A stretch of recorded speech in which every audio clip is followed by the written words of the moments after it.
Привет, вязальный мир. Сейчас 6 утра. Я нахожусь в поезде и еду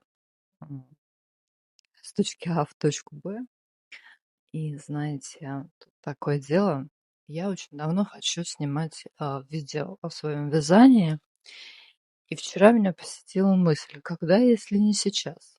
Я нахожусь в замкнутом пространстве, в одиночестве, под стук колес. Надеюсь, они не сильно вам помешают слушать это видео.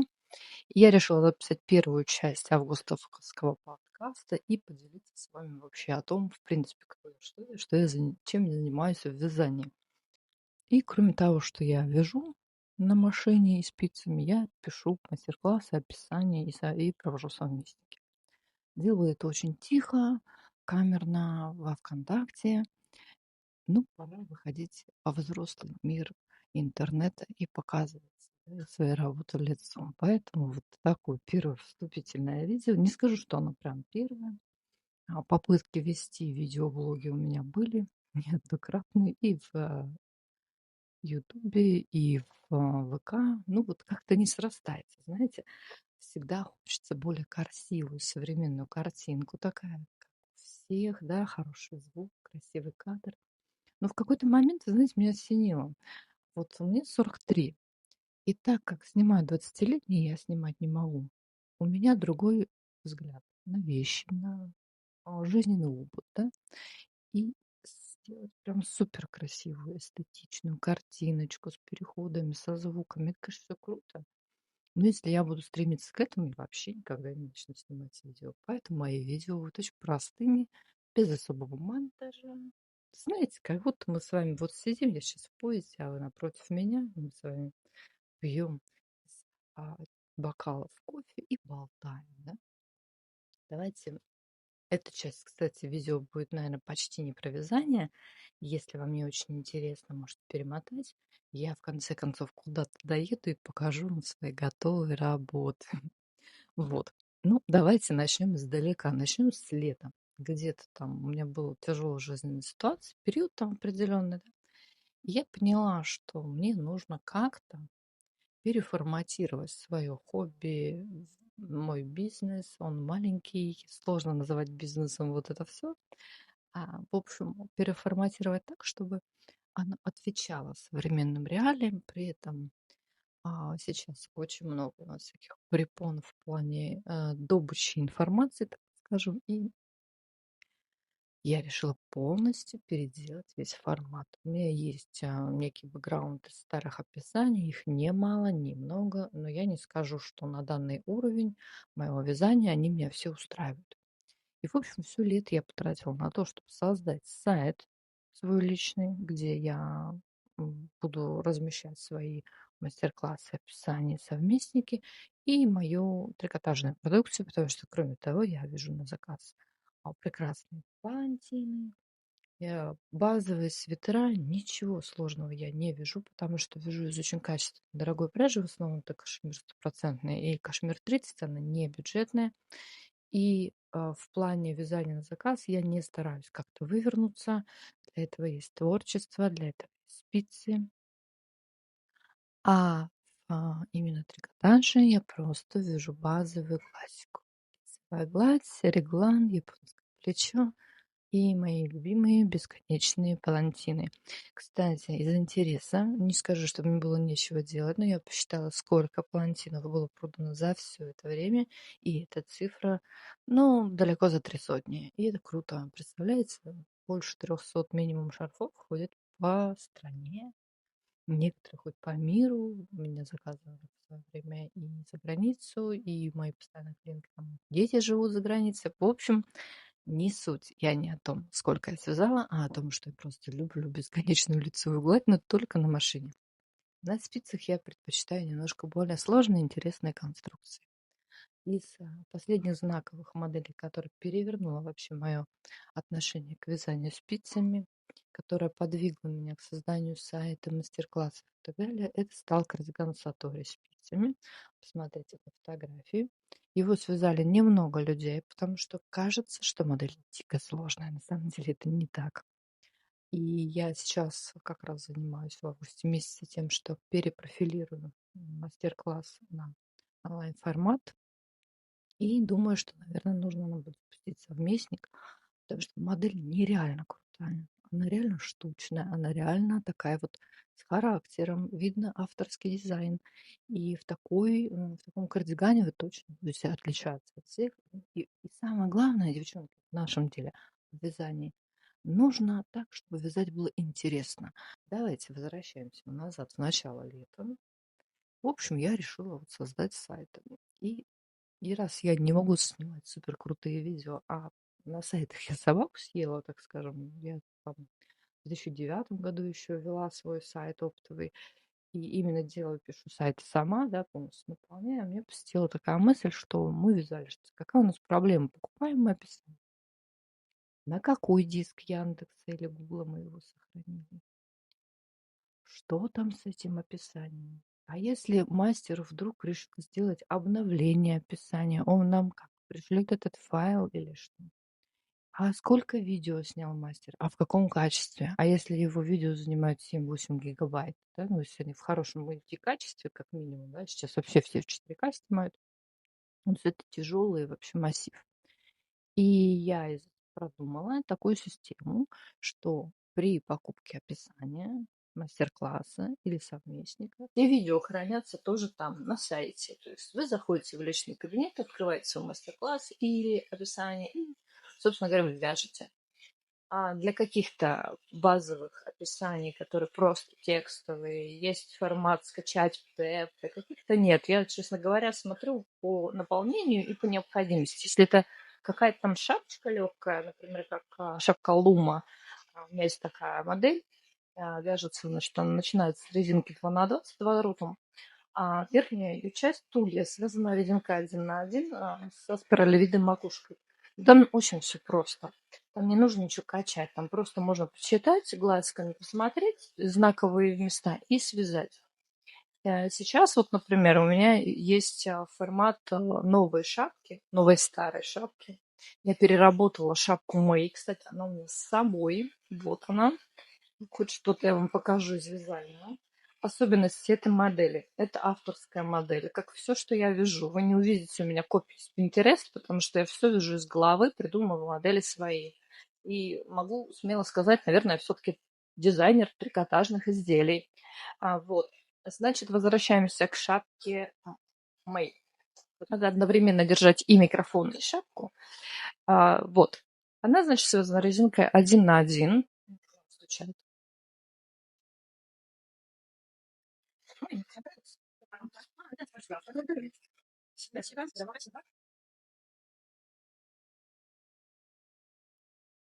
Меня решили покормить. Возвращаюсь к вам. Это связано из-за Як-75 от... Я показывала эту пряжу многократно, но у меня есть видео, посмотрите. Вот сюда вот давайте я поставлю моточек. Пряжа очень интересная. Ну, мне она больше напоминает верблюда, чем яка, но прям очень чувствуется рустикальность и натуральность этой пряжи. И то, что вязать из этой пряжи очень теплые и качественные вещи, это так. В общем, шапка Мэй у меня была в одном размере связана, и ее вязали, ну, немало людей. Действительно, модель популярная, ходовая. Сейчас я переделала мастер-класс на 3 размера. И самое главное, что помимо того, что там есть видео в мастер-классе, там есть еще чекбокс отметки рядов. То есть, когда вы заходите на сайт, вы можете открыть свое описание и отмечать галочками на сайте прям провязанные ряды, следить за прогрессом. Вязала я, значит, рассчитала я ее на 3 размера и провела бесплатный марафон по вязанию. Шапок связано невероятное количество. Можно посмотреть фотографии, опять же, в моей социальной сети. Не буду вас здесь перегружать. Покажу некоторые знаковые работы, которые мне, ну, лично как мастеру очень понравились и согрели душу. Все, каждая из них классная. Готовлюсь очень серьезно. и обстоятельно, для того, чтобы вам было комфортно со мной проводить время и вязать в удовольствие. В конце совместника мы с вами подводим итоги. В каждом совместнике у меня есть конкурс на самую красивую стилизацию модели. Что это такое? Вы связали свою модель, делаете фотографии красивенькие, размещаете в моем альбоме во ВКонтакте, и я выбираю кого-то и отправляю ему свой вязальный подарок. Это будет пряжа. Я кашемировая девочка, скорее всего, это будет кашемир. Вот, например, для шапки Мэй в совместнике я подготовила прекрасный подарок. 2 мотка. Шикарная кашемир. Есть еще один прекрасный бесплатный формат. На моем сайте есть блок о вязании. Я его наполняю. Там есть бесплатные мастер-классы и какие-то статьи о вязании.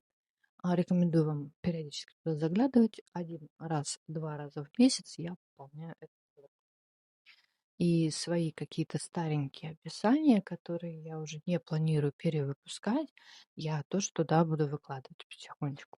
Там вышел мастер-класс авоська крючком, вышел мастер-класс сумка чара, пляжная шапка. Ну, впереди еще много интересного, так что заглядывай. А я, наверное, с вами буду прощаться в поезде. И мы с вами встретимся уже, когда я куда-то доеду. Пока-пока. Привет-привет, вязальный мир. Ну вот мы и переместились из точки А в точку Б. И во второй части этого видео я хочу вам показать свои процессы и готовые работы. Начну я с процесса, который меня немножко так, скажем, остановил. Дело в том, что сейчас идет тестирование калькулятора для ажурного изделия. Оно уже связано, и мы тестировали. В какой-то момент мне не хватило пряжи, буквально 20 грамм. Я обратилась в магазин. К сожалению, магазин не пошел мне навстречу и отказал в продаже маленького условно количества пряжи. Ситуация была сложная, очень долго мне возвращали оплату, хотя я попросила просто отменить заказ, чтобы я заказала те самые 100 грамм без 350, откровенно написав, что мне это непосредственно на данный момент, и тогда я закажу только недостающую мне пряжу, а в следующий раз уже закажу еще одну бобину этой шикарной пряжи. Это пряжа буретный шелк с кашемиром. И я покажу вам, что у меня получилось. Это на самом деле очень кропотливая работа на малых спицах. Девчонки в восторге от узора, и они уже связали и перед, и спинку, а я все никак. Почему? Потому что на данный момент мне приходится обрезать изделие по длине. Как вы понимаете, это не самое приятное мероприятие в ажуре. Вот на этой детали уже отмечено маркером, где мне нужно отрезать. Одну деталь я отрезала, восстановила здесь закрытие и, собственно говоря, на этом и остановилась. Честно, сил моих нет. Моральных резать то, на что потрачено безумное количество сил и времени. Но при этом девчонки довязывают, калькулятор связан, у меня связана деталь перед спинкой, один рукав, и все стопорится только на одном рукаве, который я, в принципе, могу связать довольно-таки быстро. Главное морально созреть и вот отрезать вот этот кусок, чтобы у них хватило на второй рукав. Рукава длинные, и лонгслив ажурный просто прекрасен. Ну, пока вот никак. Калькулятор очень интересный, девчонки. Там вы берете пряжу, соответствующую характеристикам этого изделия. Я писала отдельную целую страницу о том, какая пряжа подойдет, какая плотность нужна. Вяжете свой образец и под свою плотность получаете расчет на там, несколько размеров. Ждем результатов тестеров, ждем моего морально-волевого. Надеюсь, в сентябре я закончу. Я хотела его отложить, но ажурный можно связать и не только из летней пряжи, но и, например, из тонкого махера с добавлением какой-то дополнительной нити. Можно связать из тонкого шетланда, можно связать из кашемира. Он будет легкий, воздушный, но при этом носибельный и в зимний сезон. Поэтому останавливать я его все-таки не буду, но вернусь к нему тогда, когда у меня появится на это сила. Надеюсь, что после дня рождения, вот у меня в сентябре день рождения, 11 числа, у меня возникнет какое-то свободное время, желание, и я это все доделаю. Во всяком случае, может быть, даже там это изделие может послужить каким-то новогодним, да. Мы очень любим вязать что-то к Новому году, и это будет замечательно. В общем, я расстроилась настолько, насколько расстроилась, и вот не прикасаюсь уже очень долго. Спасибо большое девчонкам-тестерам за то, что они терпят вот эти вот мои творческие выкидоны и терпеливо ждут материал. Но, в принципе, в калькуляторе там внизу описание, которое вязание с вашими петлями, плотностью и всеми важными точками, там, например, скос плеча попетельно, да, расписан в таблицах, и горловина и так далее. Поэтому и вопросов у них ко мне слишком много нет, потому что, да, материал не окончен, но он фактически рабочий, и они вяжут. И это было весьма продуктивной идеей, остановить меня было просто невозможно. Я связала бермуды на машине. Показывать их вам буду в таком виде, потому что в них еще не вставлена резинка. Машина тоже, это калькулятор бермуды я разработала, но требует доработки, конечно же, как и все остальное. Тут нужно изменить немножко посадку высоты сиденья, поработать. Но вот такие они славные получились. Это стопроцентный хлопок.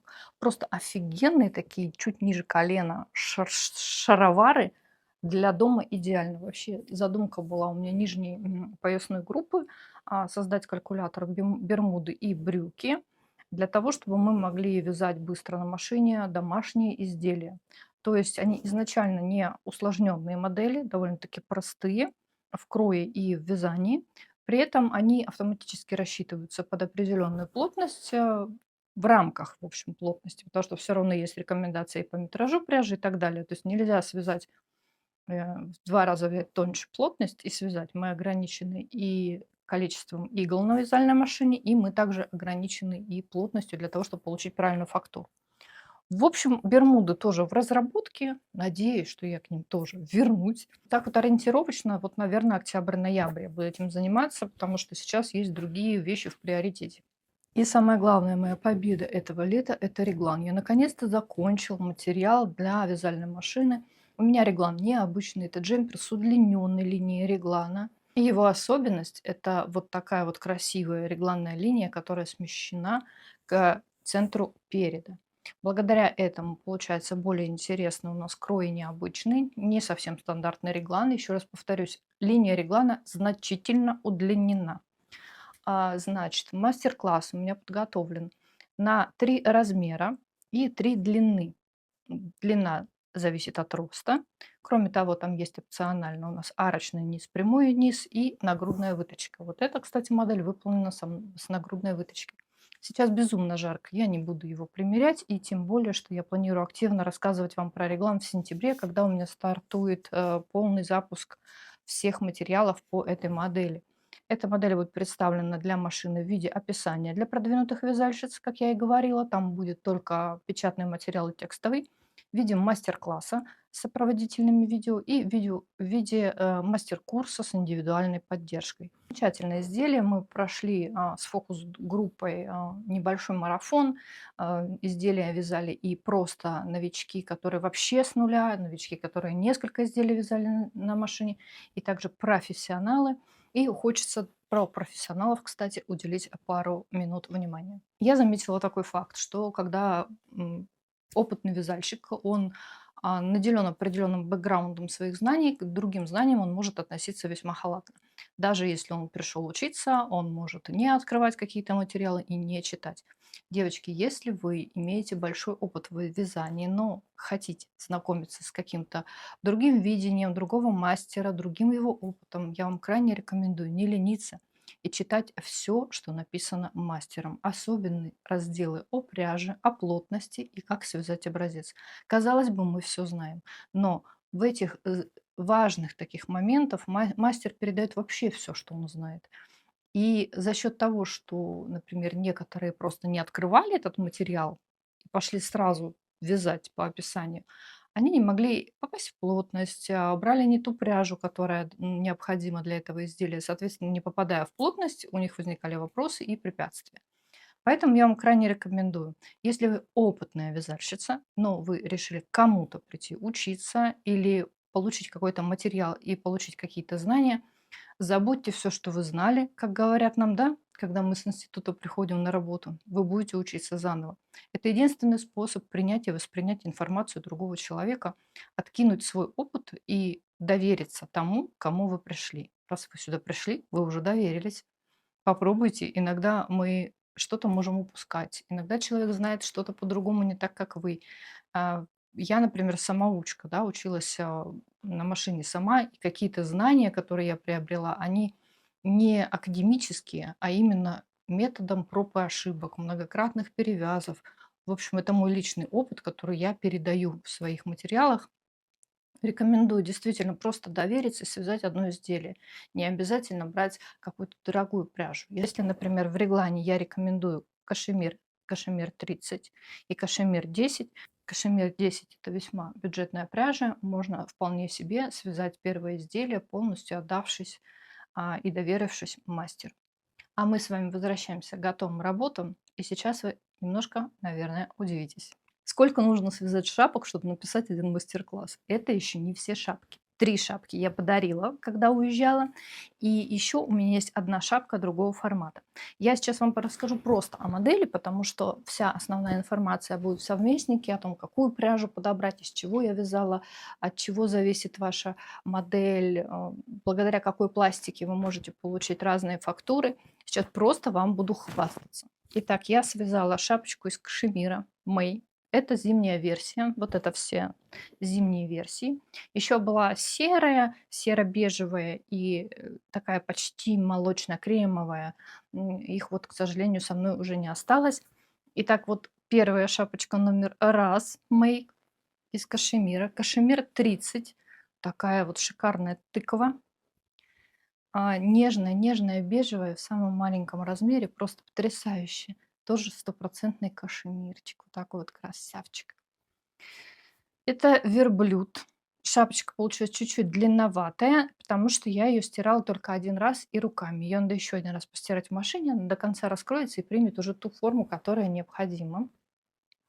И последняя, которую я довязала, это шапочка самая большая, 64 размер. И здесь намешано. Здесь, значит, я взяла твид Шетланд, ангору, взяла одну ниточку мериноса, одну ниточку кашемира. В общем, все, что было у меня тонкого, я это смотала для того, чтобы девочкам показать, что не обязательно вязать из какой-то чистой пряжи. Можно собрать смотку похожих цветов из остатков, которые есть у вас дома, и получить шикарную шапку и при этом потратить остатки. Она очень-очень миленькая. Посмотрите, какие у нее крапушки. На самом деле, я, честно говоря, плохо понимаю, что мне делать с этими шапками, но каждый сезон приходят мои постоянные клиентки. Я очень надеюсь, что они будут спрашивать шапки, а я буду им говорить, а у меня очень много шапок, выбирайте, пожалуйста, вот размеры, вот здесь все размеры есть. Если вам какая-то шапочка приглянулась, тоже можно мне написать. И еще одна шапочка, которую я вам покажу, она мокрая. Я вас умоляю, дайте мне на это скидку. Я готовлюсь очень активно к совместнику. И это шапка Мэй, осенняя версия. Это связано из стопроцентный меринос. Давайте на примере зимней маечки я вам объясню разницу между зимой и осенью. Зимняя маечка вяжется из 6 нитей 1300 метров бобинной пряжи, либо подходящей по метражу моточной пряжи. В то же время как осенняя вяжется из 4 нитей 1300 метров, и она вяжется на тонких спицах для того, чтобы получить действительно плотное, достаточно тонкое, но не продуваемое полотно. Маечка, она такая вот воздушная. У нее очень красивые здесь по бокам смещенные клинья и фактурные убавки в виде методом паркет. Я его так называю, я его придумала, вот так и называю. Вот здесь вот очень хорошо видно, как красиво выкладывается макушка. Отличие, естественно, зимней и осенней версии в том, что осенняя версия вяжется на меньших спицах, петель больше, рядов меньше, и невозможно связать по этому же мастер-классу такую же маечку. Поэтому мне пришлось немножко там покрутить, повертеть и добавить рядов, чтобы у нас клин был более симметричный, чтобы он был такой же, как в теплой версии по высоте. Здесь у нас по убавкам тоже кое-что поменялось. Но принцип, технология вязания у них одинаковая. То есть одни убавки, один метод перестановки петель. И поэтому зимняя версия у меня будет представлена в мастер-классе. То есть там есть видео пошаговое от набора петель до закрытия макушки, полный видеоряд, каждый шаг расписан, есть технические карты, есть таблицы убавок-прибавок. Самое классное и крутое то, что в этом мастер-классе есть чекбокс, то есть вы открыли описание на сайте и отмечаете галочками провязанные ряды. Свой прогресс можно отслеживать прям онлайн. Шапочка осенняя, она из более тонкой пряжи, там не будет видео, потому что тот, кто связал уже зимнюю версию, уже научился все это делать: прибавки, убавки, симметричные клинья, выход из асимметричных клинов, переход к линиям убавок на макушке, убавки на макушке и все остальное. И ему это не нужно. Все, что ему нужно, это текст и описание. И, соответственно, в осенней версии будут представлены только текстовое описание с чекбоксом, где можно отмечать тоже прогресс рядов. Разные на самом деле плотности, разное количество рядов. Знаете, я эту модель называю «я не договорила», потому что этой модели несколько лет, мы ее вязали все в одном размере, было у меня описание, потом я его решила переделать, апгрейдить и увеличить размер. У меня проходил марафон по вязанию, и на этом марафоне по вязанию я дала девочкам 7 размеров. Мы отвязали все.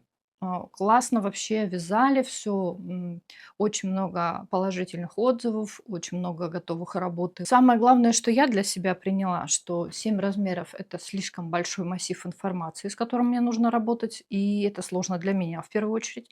Во-вторых, разница там в эти 4-6 петель в каждом размере роли не играет. Поэтому в окончательной уже верстке мастер-класса Мэй я оставила всего 3 размера. Не стала так сильно расширяться, потому что это никому не надо. Во-первых, у нас шапка резинка, она довольно-таки хорошо тянется и подходит действительно там на пару размеров. Один размер, то есть если она 56, то 58, 60 спокойно в нее поместится.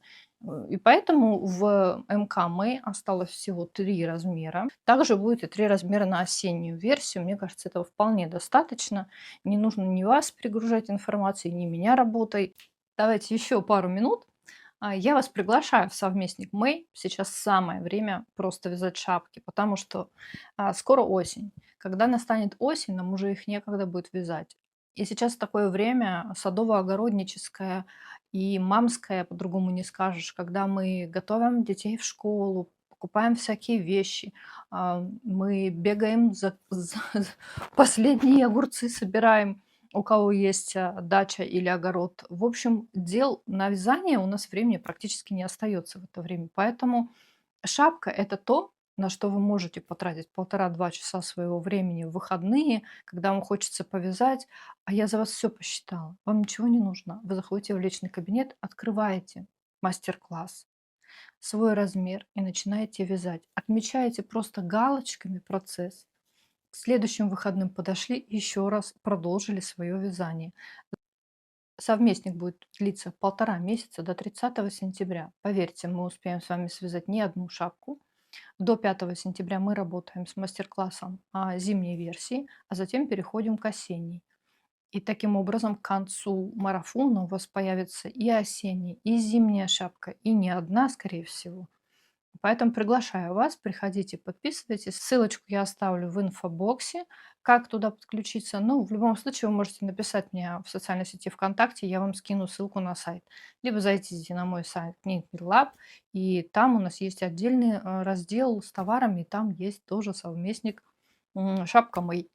До 20 числа мы продолжаем набор, пока мы будем знакомиться в чате, пока мы будем вязать образцы. Затем, конечно же, набор закроется, потому что специфика чата ВКонтакте такова, что вновь прибывшие люди, даже если ты ставишь отметку, что должны видеть сообщения, они их не видят. И получается, что человек приходит в чат, он как будто бы пустой, хотя там есть активная. Ну и в заключение хочу поделиться с вами своими планами на сентябрь. В сентябре я хочу закончить перенос материала кардиган Сатори спицами и запустить совместное вязание этого кардигана. Оно будет длинное, потому что кардиган у нас непростой, ну и не сложный, но времени на него нужно много. Будем мы его вязать месяца 3 не меньше, я думаю, до Нового года точно. не спеша, потихонечку. Я хочу обновить видеоряд. Будет, конечно же, и прошлые видео, но одновременно я буду подснимать и перезагружать новые видео. Соответственно, вязать я тоже буду сатори с вами вместе. Кардиган сатори вяжется в 4 нити, 1300 метров. Это каш 30, каш 10, каш 100, либо все вместе можно сложить. Он вяжется довольно-таки быстро, интересно, там нет времени скучать, потому что спинка очень классная, такая вот аранистая. Мы ее вяжем, вяжем, вяжем, тут уже нужно присоединить планку, потом уже идет ажур. Рукава тоже вяжутся просто на одном дыхании, перед тоже. И единственное, что там напрягает, это сборка. Ну, как говорится, любишь кататься, люби и саночки возить. И сборку мы как-нибудь тоже осилим. Я постараюсь снять более детальные, более качественные видео, чем они есть сейчас. Хотя и сейчас они неплохие на самом деле. Уровень вязания там, ну, достаточно вязать, если вы связали пару сшивных изделий и умеете, знаете, что такое, как вязать косы, перехлест направо, перехлест налево, точно справитесь. Поскольку это будет совместник, в любом случае, если кому-то что непонятно, я могу тут же оперативно еще дополнительно подснимать видео и показывать. Далее у нас в сентябре будет подготавливаться материал для вязания на машине. Я заканчиваю реглан, в сентябре он стартует. И 1 сентября он стартует, да, и вот в течение сентября я хочу закончить работу над японским плечом. Тоже у меня был такой мастер-класс для машины, сейчас я его обновляю, расширяю размерную сетку. Не совсем гладко у меня прошел тест. В любом случае есть уже работ несколько готовых по японскому плечу. Фидбэк, отзыв я получила, информацию усвоила. Мне остается только все это собрать воедино и, собственно говоря, презентовать, либо еще раз пройтись по материалу в виде марафона. Я решение пока по проведению марафона с японским плечом не приняла. Посмотрю по своей загруженности. Сейчас я живу на 2 дома, и мне физически просто иногда невозможно делать какие-то вещи. Если я уеду в конце сентября туда, где нет вязальной машины, соответственно, тест по японскому плечу сделать не получится. А также в сентябре я начинаю вязать кардиган хаори. Ну, а что такое хаори, мы узнаем в сентябрьском выпуске, потому что у меня уже будут образцы, я уже буду как-то с вами делиться процессингом. Спасибо за то, что посмотрели. Это не первое мое видео о вязании. Надеюсь, вам понравилось. Если вы на меня не были подписаны, можете просто искать Елена Ван «Вязальная лаборатория». Я есть во ВКонтакте. Легко меня найдете в Яндекс.Поиске. Достаточно эту информацию ввести. И меня, кстати, спрашивали, как переводится сайт не так давно. И давайте я вам расскажу. Knit Mint Lab. Вязальная лаборатория. Дословный перевод. Лаборатория вязального разума. Ну, собственно говоря, а разве не лаборатория? Мы там с вами всякие процессы проходим. На этом я с вами прощаюсь до сентября месяца. Спасибо, что смотрели. Подписывайтесь на социальные сети. В канале ВК я более часто появляюсь и какую-то информацию даю. Если у вас есть ко мне какие-то вопросы, пожелания, интересы, может быть, что-то снять, какая-то тема для вязания, для видео отдельного, можно снять, например, подкаст о чем-нибудь, пишите в комментариях. Обязательно к вам прислушаюсь и сделаю для вас такое видео. Всем пока-пока!